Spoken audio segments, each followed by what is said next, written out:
Shalom, all praises to Yahawah, bahasham, Yahawashi, bahasham, Rakak, Wadash.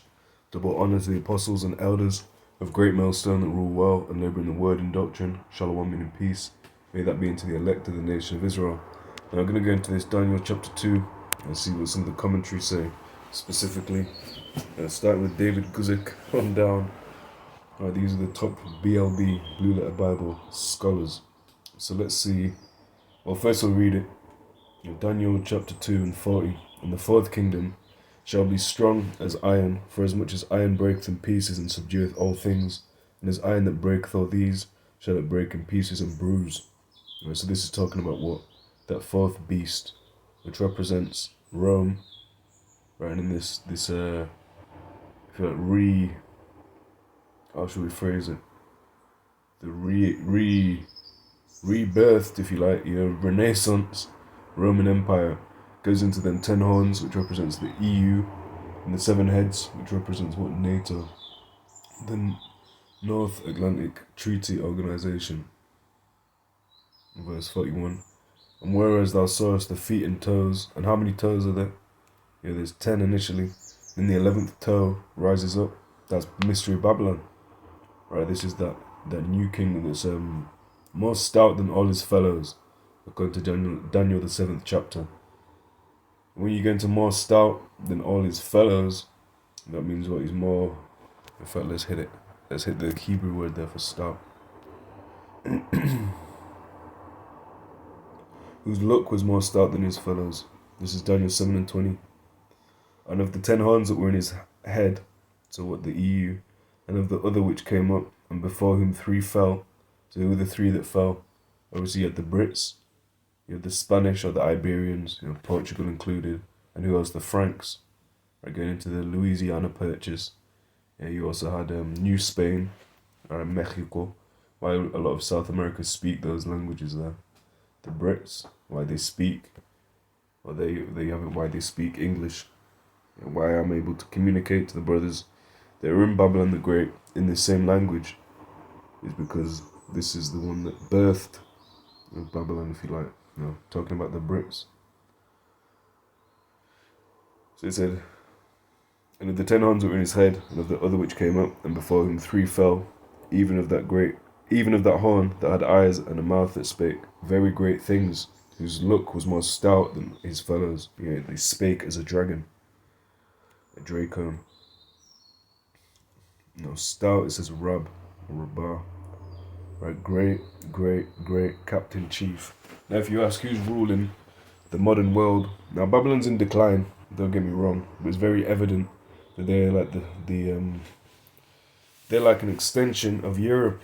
Right? That's how everyone views Babylon. They'll talk about the Western world, and when they talk about Europe, Babylon feels left out because Babylon is quote unquote an extension of Europe, which really is its own kingdom. It's its own kingdom, and it's in its own right. But who did it come out of?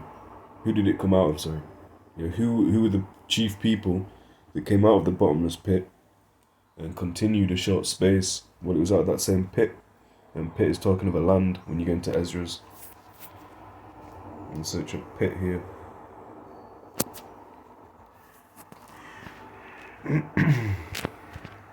Second Ezra 5 and 24, and of all lands of the whole world thou hast chosen thee 1 pit, and of all the flowers thereof 1 lily. Right, so 1 pit is dealing with land.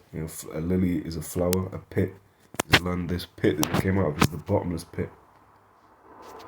Revelation 20 and 1. And I saw an angel come down from heaven, having the key of the bottomless pit and a chain in his hand. And bottomless pit goes into an abyss. Right, and what do they call it? An alpha busos. Right, meaning the primary. But you can go into that word. And the point is, there's nothing in that place. So they moved into Arsareth and Nineveh, Babylon, Sodom, Egypt. The new mystery Babylon. Right, where there is an abundance of resources, or much more so than the bottomless pit. And from there, this spoke great things as a dracon, and were more stout than all their fellows, and they made war against the saints, right, which means the Israelites, starting with the northern tribes, and brought Judah over, and oppressed Judah there. So we'll get into some of these commentaries, understanding that these toes, the 10 toes, represents the EU, and you've seen that's divided now, where they're trying to cleave to all these different manner of peoples, but they're not able. Yeah, but this was prophesied aforetime.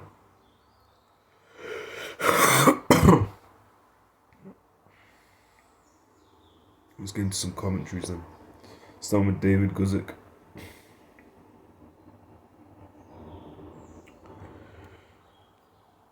Let's see what he's got to say. Now here we are. Not going to read it all. In terms of the script, we're going to get into what he's... Because really you should know it, and if you don't, you go find out. There's plenty of videos. Daniel 2 GMS, Daniel 7 GMS, the fourth beast, the fourth kingdom GMS, the 10 toes GMS, 7 heads, 10 horns GMS, all of that. But on your YouTube you'll have an abundance of videos. And we've basically gone into a lot of it. It went Babylon, then Persia, then the Greeks, then Rome. And really the beast system started with the Greeks. So it says, and let's get into where he talks about the fourth one. Not specifically what we want. We'll start at the third. Like I said, it starts at the third. So it says, for the third kingdom of bronze was the one which shall rule over all the earth. It says, indeed, Alexander's Grecian empire was the largest among those compared in the image, except the final government of the Messiah.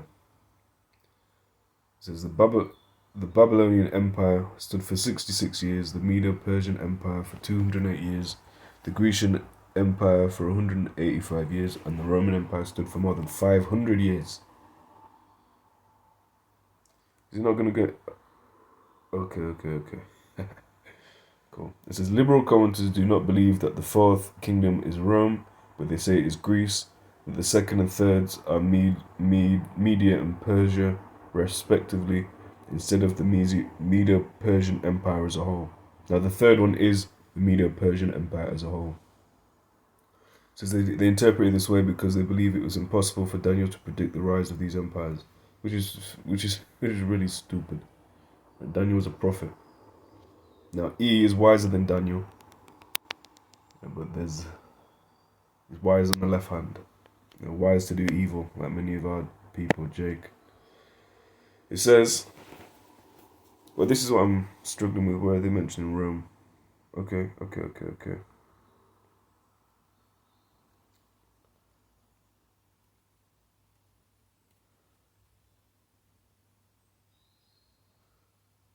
You don't really seem to go into the fourth. Why? Because David Guzik is not a prophet. But it's always interesting to see what he's trying to say. So I'll read it. In the days of these kings, the God of heaven shall set up a kingdom which shall never be destroyed. It says, this described the fulfillment of this prophecy in the future. The stone cut without hand shatters a confederation of kings, represented by the feet of the image. And then God's kingdom will dominate the earth. Since Roman history provides no fulfillment of its federation of kings, it seems to number 10 because of the number of toes and passages like Daniel 7, 24, Revelation 17 and 12, and that goes into the EU nations. This prophecy must still be in the future, and he's correct. He's correct on that. Roman history, when you go back to Rome, they were that fourth beast, but the EU, as the EU, wasn't there yet. And when he's linking it up to Revelation 17 and 12, yeah, of course that's in the future.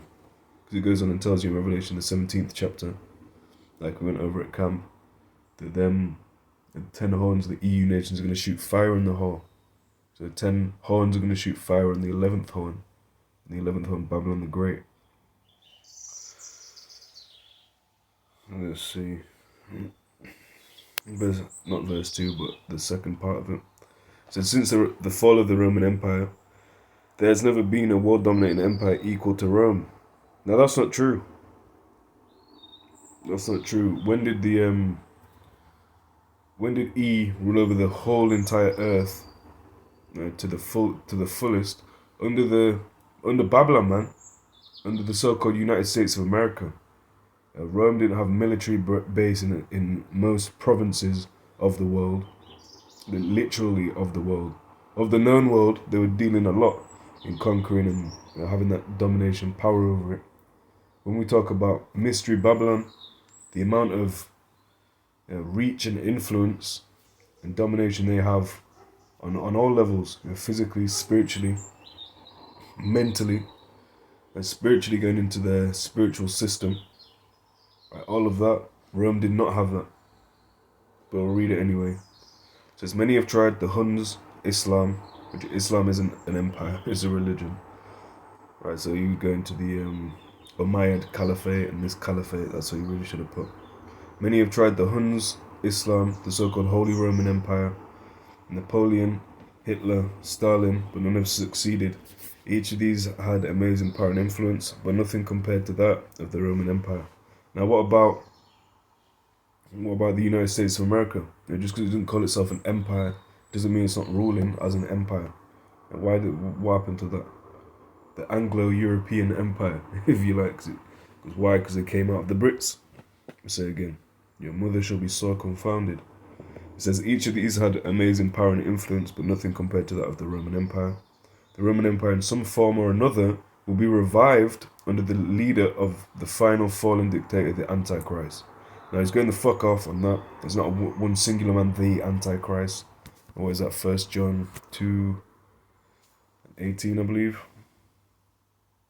It says, little children, it is the last time, and as ye have heard, the Antichrist shall come. Even now are there many Antichrists, whereby we know that it is the last time. So you've heard that one will come, but there's many. So getting back into this.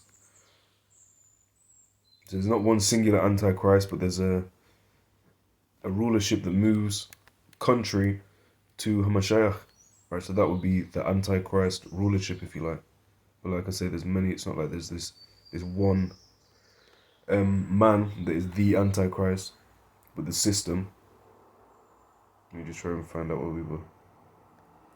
But the system is opposed to these scriptures. These Yahawashi is the word. Right, Salakia. Let's try and find it. What did that say about martial law? Which goes back to what Mars. Right, Marshall's the here we are. Mars is the fake idol of war. So when you talk about martial law, martial arts, also dealing with another idol. Right, so he said, will be revived under the rulership of the fallen dictator. Now, Rome has been revived. You had something, I think it was 1956, let's search it up. Right, I was out by a year. 1957 says the Treaty of Rome, or EEC Treaty, officially the Treaty of Establishing the European Economic Community, brought about the creation of the EEC, the best known of the European committees. The treaty was signed on the 25th of March 1957 by Belgium, France, Italy, Luxembourg, the Netherlands, and West Germany. It came into force on 1st of January 1958 under the name Treaty on the Functioning of the European Union. Right, it remains one of the two most important treaties in what is now the European Union, the EU, so the 10 horns, and they call this what? The Treaty of Rome. So they really prove the doctrine. They established themselves as the Treaty of Rome, but now it's officially known as the Treaty Establishing the European Economic Community. Right, EE's Economic Community. Right, so he's bringing that up and establishing that. So David Guzet's kind of right, but the dominating society, or the top leader of that, will be Babylon, right? The United States, so-called. Let's see if we can get anything out.